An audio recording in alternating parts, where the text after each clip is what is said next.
ನಮ್ಮ ಹೆಸರು ಭೀಮರಾಜ್ ಅಂತ. ನಮ್ಮ ದೇವರು ಚೌಡೇಶ್ವರಿ ಈಯಮ್ಮ ಪುರದಮ್ಮ, ಈಯಮ್ಮ ಕಾಳಿಕಾಂಬ ದೇವಿ. ಇಲ್ಲಿಂದ ಮೊನ್ನೆ ಗುರುವಾರ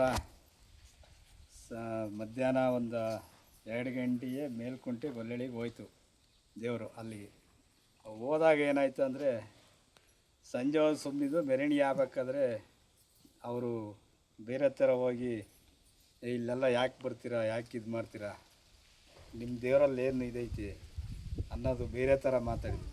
ಈಗ ಅವ್ರು ನಮ್ಮ ದೇವರಲ್ಲಿ ಏನೈತೆ ಶಕ್ತಿ ನೋಡ್ಬೇಕಂದ್ರೆ ಅವರೇ ಬೇರೆಯವ್ರನ್ನ ಯಾರೋ ಕರೆಸಿ ಕರ್ಕೊಂಡೋಗಿ ಅಮ್ಮನ ತಗೊಂಡೋಗಿ ಆ ಪ್ರಭಾವ ಏನೋ ಅಮ್ಮನ ಶಕ್ತಿಶಾಲಿ ಏನೈತಂತ ಅವ್ರು ಪರೀಕ್ಷೆ ಮಾಡ್ಬೋದು. ಅದು ಬಿಟ್ಬಿಟ್ಟು ಬೇರೆ ಥರ ಯಾರೇ ಇದು ಮಾಡಿದ್ರು ಈ ಥರ ಯಾರಿಗೂ ಮಾತಾಡ್ಬೋದು, ಬೇರೆ ಯಾರಿಗೂ ಬೇರೆ ಥರ ಸಂದೇಶಕ್ಕೆ ಹೋಗ್ಬಾರ್ದು ಅಂತ ಇಲ್ಲಿಂದ ಇತ್ತಾದರೂ ಒಳ್ಳೆ ಬುದ್ಧಿ ಕಲ್ತ್ಕೊಳ್ಳೋಂತ ನಾವು ಹೇಳ್ತಾಯಿದ್ದೀವಿ. ಹಂಗಾಗ್ಬಿಟ್ಟು ಮುಂದೆ ಯಾವುದೇ ಥರ ಇದು ಮಾಡ್ದಂಗೆ ಹೋದೆ ಅವ್ರು ಏನು ತಪ್ಪು ಮಾಡ್ಯಾರ ಅವ್ರಿಗೊಂದು ಕಾನೂನು ರೀತಿ ಕ್ರಮ ಜರುಗಿಸ್ಬೇಕಂತ ನಮ್ಮಲ್ಲಿ ಕಳೆಕಳೆಗೆ ನಾವು ಕೇಳ್ಕೊತೀವಿ. ನಿಮ್ಮ ಮಾಧ್ಯಮ ಮಿತ್ರರು ಅದಕ್ಕೆ ನಾವು ಕರೆಸಿ ಇವತ್ತೆಲ್ಲ ನ್ಯೂಸ್ ಮಾಡಿ ಮಾಧ್ಯಮ ಮುಂದೆ ಮಾತಾಡ್ತಿದ್ದೀವಿ. ಇನ್ನೂ ಹೆಚ್ಚಿನದಾಗಿ ನಮ್ಮ ಭಕ್ತಾದಿಗಳು ಏನಿದ್ದಾರೆ ಅವ್ರು ಮಾತಾಡ್ತಾರೆ. ನನ್ನ 2 ಮಾತು ಮುಗಿಸ್ತೀನಿ. ಈ ಚೌಡೇಶ್ವರಿಯೇ ನಮಃ. ನನ್ನ ಹೆಸರು ಸಿದ್ದರಾಮೇಶ್ವರ ಅಂತ, ಉದ್ರಾಮನಹಳ್ಳಿ ನಮ್ಮದು. ನಾವು ಸುಮಾರು ಇಲ್ಲಿಗೆ 2 ವರ್ಷದಿಂದಲೂ ಈ ತಾಯಿಗೆ ನಾವು ನಡ್ಕೊಳ್ತಾ ಇದ್ದೀವಿ. 2 ವರ್ಷದಿಂದ ನಡ್ಕೊಳ್ತಾ ಇದ್ದೀವಿ ಅಂತಂದರೆ ಈ ತಾಯಿ ಚರಿತ್ರೆ, ಮಹಿಮೆ ಇನ್ನೊಂದು ನಮಗೆ ಗೊತ್ತಾದ ಮೇಲೆ ನಾವು ಇಲ್ಲಿಗೆ ಬರೋಕ್ಕೆ ಶುರು ಮಾಡಿದ್ವಿ. ಅದರಿಂದ ಆಚೆ ನಮ್ಮ ಜೀವನ ಹೆಂಗಿತ್ತು ಅಂತಂದರೆ ನಾನು ಹೇಳ್ಕೋಬಾರ್ದು. ನಾನು ಎಷ್ಟೋ ಸರಿ ಆತ್ಮಹತ್ಯೆಗೆಲ್ಲ ನಾನು ಪ್ರಯತ್ನ ಪಟ್ಟಿದ್ದೆ. ನಾನು ಆತ್ಮಹತ್ಯೆ ಪ್ರಯತ್ನ ಪಟ್ಟಂಥ ಸಂದರ್ಭದಲ್ಲಿ ನಾನು ಉಳಿಸಿದ್ದು ಈ ಅಮ್ಮ, ನನ್ನ ಕೈಲಿ ಹಿಡ್ದಿದ್ದು ಈ ಅಮ್ಮ.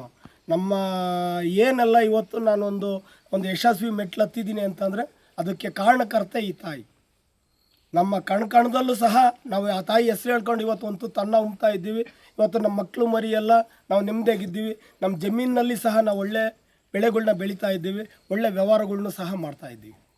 ಆದರೆ ಈ ತಾಯಿ ಇಷ್ಟೊಂದು ಬೆಳಕಾಗುತ್ತೆ ಅಂತ ಮೊನ್ನೆ ಗುರುವಾರದ ದಿವಸ ಇಲ್ಲಿಂದ ಏನೆಲ್ಲ ಭಕ್ತಾದಿಗಳು ದೇವ್ರು ಕರ್ಕೊಂಡು ಗೊಲ್ಲಳಿಗೆ ಹೋದಂಥ ಸಂದರ್ಭದಲ್ಲಿ ಕಿಡಿಗೇಡುಗಳು ಉದ್ದೇಶಪೂರ್ವಕವಾಗಿ ಆ ತಾಯಿ ಹೆಸರು ಕೆಡಿಸ್ಬೇಕು ಅಂತ ಹೇಳಿ ಉದ್ದೇಶಪೂರ್ವಕವಾಗಿ ಏನೆಲ್ಲ ಗಲಾಟೆ ಗದ್ದಲ ಮಾಡಿ, ಏನೆಲ್ಲ ಪೂಜಾರಪ್ಪ ಅವ್ರನ್ನ ಅವಮಾನ ಮಾಡಿ, ನಾನಾ ಮಾತೆಲ್ಲ ಬಾಯಿಗೆ ಬಂದಂಥ ಮಾತುಗಳನ್ನೆಲ್ಲ ಆಡಿ ಅವ್ರಿಗೆ ಏನೆಲ್ಲ ನೋವುಂಟು ಮಾಡಿದ್ದಾರೆ. ನಿಮ್ಮ ಮಾಧ್ಯಮ ಮಿತ್ರರ ಮುಖಾಂತರ ನಾನು ನಿಮಗೆಲ್ಲ ಕೈ ಮುಗಿದು ಬೇಡ್ಕೊತೀನಿ. ಅವ್ರ ಮನಸ್ಸು ನೋವಾಗಿದೆ, ದಯಮಾಡಿ ಅವ್ರಿಗೊಂದು ನ್ಯಾಯ ದೊರಕಿಸ್ಕೊಡಿ ಕಾನೂನು ರೀತಿಯಲ್ಲಿ.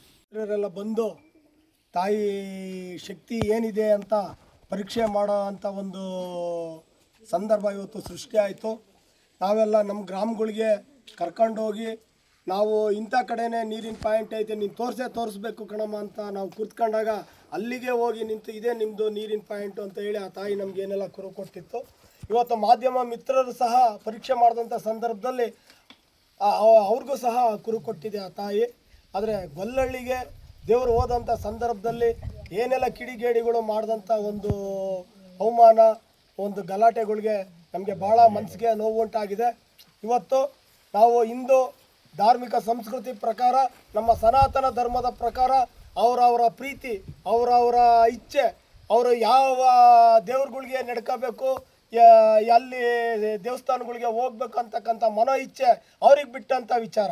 ಆದರೆ ನಮ್ಮದೇ ದೇವ್ರು ಬೇರೆ, ಈ ದೇವರೇ ಬೇರೆ, ಈ ದೇವರೆಲ್ಲ ಇಲ್ಲಿ ಕರ್ಕೊಂಡು ಬಂದು ಏನೆಲ್ಲ ಇದನ್ನು ಮಾಡ್ತಾ ಇದ್ದೀರಾ ಅಂತ ಕಿಡಿಗೇಡಿಗಳು ಮಾಡಿ, ಗಲಾಟೆಗಳನ್ನ ಮಾಡಿ ಅವಮಾನ ಮಾಡಿದ್ದಕ್ಕೆ ನಮಗೆ ಭಾಳ ಮನಸ್ಸಿಗೆ ನೋವಾಗ್ತಾ ಇದೆ. ಆದರೆ ಅದಕ್ಕೆ ನೀವು ಕಾನೂನು ರೀತಿಯಾಗಿ ಒಂದು ಭಾಳ ಮನಸ್ಸು ನೊಂದಿರ್ತಕ್ಕಂಥ ಪೂಜಾರಪ್ಪನವ್ರಿಗೆ ಒಂದು ನ್ಯಾಯ ದೊರಕಿಸ್ಕೊಡ್ಬೇಕು. ನನ್ನ ಹೆಸರು ದೇವರಾಜಪ್ಪ ಅಂತ. ನನಗೆ ಈ ದೇವ್ರ ಪರಿಚಯ ಇರಲಿಲ್ಲ. ಯಾರೋ ಒಬ್ಬರು ಭಕ್ತಾದಿಗಳು ನನ್ನ ಕರ್ಕೊಂಬಂದು ಈ ದೇವ್ರ ತಕ್ಕ ಬಿಟ್ಟರು. ನಾನು ಸುಮಾರು ಇಲ್ಲಿಗೆ 5 ವರ್ಷದಿಂದ ಕಾಯಿಲೆ ಮಲಗಿದ್ದೆ.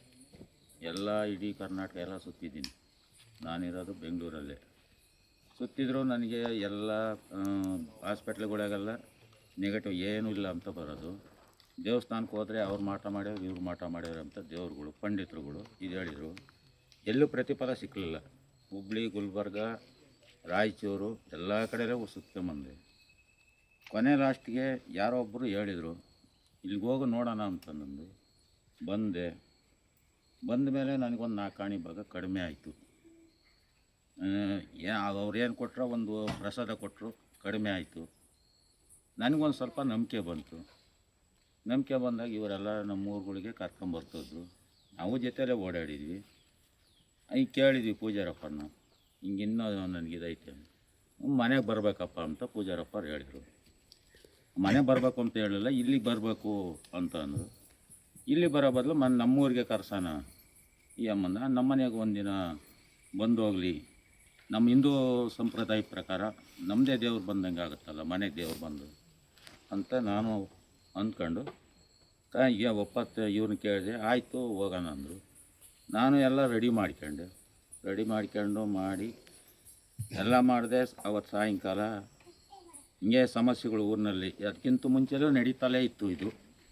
ಅಲ್ಲಿ ನಾನು ಒಬ್ಬಂಟಿಗ, ನಾನು ಅಕ್ಕಪಕ್ಕ ಸಂಬಂಧಗಳು ಕಡಿಮೆ, ನನಗೆ ಗಲಾಟೆ ಮಾಡಿದರು. ನಾನು ಹೇಳಿದೆ ಅವ್ರಿಗೆ ಹೇಳೋವಷ್ಟೆಲ್ಲ, ಈ ಕೆಲಸ ಮುಗಿಲಿ, ಬೆಳೆಯನ್ನ ಶನಿವಾರ ಮಾತಾಡೋಣ ಅಂತ. ಅದಕ್ಕೆ ಒಪ್ಪತ್ಕೊಂಡು ಹೋದ ಮತ್ತೆ ಬಂದು ಗಲಾಟೆ ಶುರು ಮಾಡಿ ನನಗೆ ಲೋ ಬಿ ಪಿ, ಅವಾಗವಾಗ ಟೆನ್ಷನ್ಗೆ ತಲೆ ಸುತ್ತ ಬಂದು ಬಿದ್ದೋಗ್ತೀನಿ. ಆವಾಗ ಇವ್ರನ್ನ ಪೂಜಾರಪ್ಪನ ಒಂದು ಸ್ವಲ್ಪ ಮರ್ಯಾದೆ ಇಲ್ದಂಗೆ ಕೊಡ್ದಂಗೆ ಮಾತಾಡಿದರು. ನನಗೆ ತಡ್ಕೊಂಬಕ್ಕಾಗಲ್ಲ, ತಲೆ ಸುತ್ತ ಬಂದುಬಿಟ್ಟು ಬಿದ್ದೋದೆ. ನಾನು ಬಿದ್ದೋದ್ಮೇಲೆ ಮತ್ತೇನಾಯಿತು ಅನ್ನೋದು ನನಗೆ ಗೊತ್ತಿಲ್ಲ. ಅಂದರೆ ಈ ತಾಯಿ ನಂಬಿದ ಮೇಲೆ ನನಗೆ ಇವತ್ತು ಒಂದು 50% ಇನ್ನೂ ಐತೆ. ನಾನು ಕ್ಲಿಯರ್ ಆಗೈತೆ ಅಂತ ಹೇಳೋಕ್ಕೆ ತಯಾರಿಲ್ಲ, ಇನ್ನೂ ಐತೆ. ನನ್ನ ಕೆಲಸನೇ ಮುಗಿಲಿಲ್ಲ, ಎಲ್ಲ ಅರ್ಧಕ್ಕರ್ಧ ನಿಂತೋಯ್ತು. ಅವತ್ತು ಸಾಯಂಕಾಲ ಇರಬೇಕಾಯ್ತಾಯಮ್ಮ, ಇರೋಕ್ಕಾಗಲಿಲ್ಲ, ಬಂದುಬಿಟ್ಟು ಇಷ್ಟ ಆಯಿತು ನಮ್ಮ ಪರಿಸ್ಥಿತಿ. ಇದಕ್ಕೆ ಪರಿಹಾರ ಏನು, ಯಾವ ಥರ ನ್ಯಾಯ ಸಿಗುತ್ತೆ? ನನಗೂ ನ್ಯಾಯ ಸಿಗಬೇಕು, ಅವ್ರಿಗೂ ಸಿಗಬೇಕು. ಮಾಧ್ಯಮದವರು ಎಚ್ ಶ್ರೀಗಂಗಪ್ಪ ಅಂತೇಳಿ ಈ ದಿವಸ ಇಲ್ಲಿ ನಮ್ಮ ಈ ದೇವತೆಗಳ ಮುಂದೆ ನಿಂತ್ಕೊಂಡು ಇವರೇನು ಪೂಜಾರಪ್ಪನವ್ರು ಮಾತಾಡ್ತಾ ಇದ್ದಾರೆ. ಇವರು ಒಬ್ಬ ರೈತನಿಗೆ ಅನುಕೂಲ ಆಗೋಂಥ ಬೇರೆಯವರು ಕಡ್ಡಿನಾಗೆ, ಕಾಯಿನಲ್ಲಿ, ನಿಂಬೆಹಣ್ಣಿನಲ್ಲಿ ತೋರಿಸ್ತಾರೆ. ಆ ರೀತಿ ರೈತರಿಗೆ ಅನುಕೂಲ ಮಾಡಿಕೊಡೋಕೆ ಉದ್ದೇಶಕ್ಕೆ ಇವರು ಅಲ್ಲಿಗೆ ಹೋಗಿದ್ರು. ಅವತ್ತು ಒಂದು ಬೋರ್ ಪಾಯಿಂಟ್ ಮಾಡಿಕೊಡೋದಕ್ಕೆ. ಆ ಬೋರ್ ಪಾಯಿಂಟ್ ಮಾಡಿಕೊಡೋಕೆ ಹೋದ ಜಾಗದಲ್ಲಿ ನಿನ್ನ ದೇವ್ರು ಹೊತ್ಕೊಂಡ್ರೆ ನಿನಗೆ ಗೊತ್ತಾಗುತ್ತೆ, ನಾವು ದೇವ್ರ ಹೊತ್ಕೊಂಡಿದ್ದೀವಿ, ನಾವು ಬಂದಿದ್ದೀವಿ ಅಂತ ಕೇಳಿದಕ್ಕೆ, ನೀನು ಯಾವ ಊರಿಂದ ಬಂದ್ರೇನು ನೀನು ನನ್ನ ಪಾಯಿಂಟ್ ಮಾಡು ಅಂತ ಬೇರೆ ಹೇಳಿದರೆ, ಇದು ಕುರುಬು ಇನ್ನೊಂದು ಮತ್ತೊಂದಿದೆ, ಧಾರ್ಮಿಕ ಭಾವನೆಗೆ ಧಕ್ಕೆ ಥರ ಅಂಥ ವಿಚಾರಗಳಲ್ಲಿ ಅವರು ಪ್ರಯತ್ನ ಪಟ್ಟು ಇವರಿಗೆ ಸ್ವಲ್ಪ ನೋವುಂಟು ಮಾಡಿದ್ದಾರೆ. ಆ ನೋವುಂಟು ಮಾಡಿರ್ತಕ್ಕಂಥ ವಿಚಾರವಾಗಿ ಅವರು ಇನ್ನು ಮುಂದೆ ಇನ್ನೇನು ಮಾಡಬಾರ್ದು ಅನ್ನೋದಕ್ಕೆ ಇದು ಒಂದು ನಿಮಿಷ ಇವರು ಒಂದು ಏನು ಉದ್ದೇಶ ಇಟ್ಕೊಂಡು ಧಾರ್ಮಿಕ ಭಾವನೆಯಲ್ಲಿ ಬೆಳೀತಾ ಇದ್ದಾರೆ, ಅದಕ್ಕೂ ಧಕ್ಕೆ ಆಗಬಾರ್ದು. ಆ ರೀತಿ ಕಾನೂನು ಕ್ರಮ ಕೈಗೊಳ್ಳಬೇಕು ಅಂತ ಅವ್ರು ಕೇಳ್ಕೊಳ್ತಾ ಇದ್ದಾರೆ. ನನ್ನ ಹೆಸರು ಕೆಂಚಣ್ಣ ಅಂತ, ಉದ್ರಾಮನಹಳ್ಳಿ ನಮ್ಮದು. ನಾವು ಸುಮಾರು ಈಗ 2 ವರ್ಷದಿಂದ ಈ ತಾಯಿ ನಡ್ಕೊತಾ ಇದ್ದೀವಿ.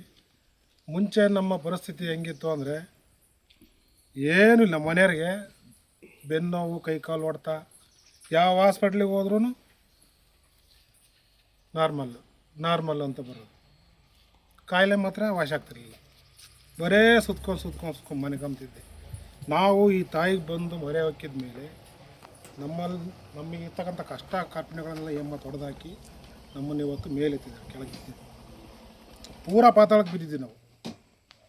ನಮ್ಮನ್ನು ಕಾಪಾಡಿ ಇವತ್ತು ನಾವು ಮನುಷ್ಯನ ಥರ ಇವತ್ತು ಗುರ್ಸ್ಕೊತಾ ಇದ್ದೀನಿ. ಕಾರಣ ಅಯ್ಯಮ್ಮನೇ.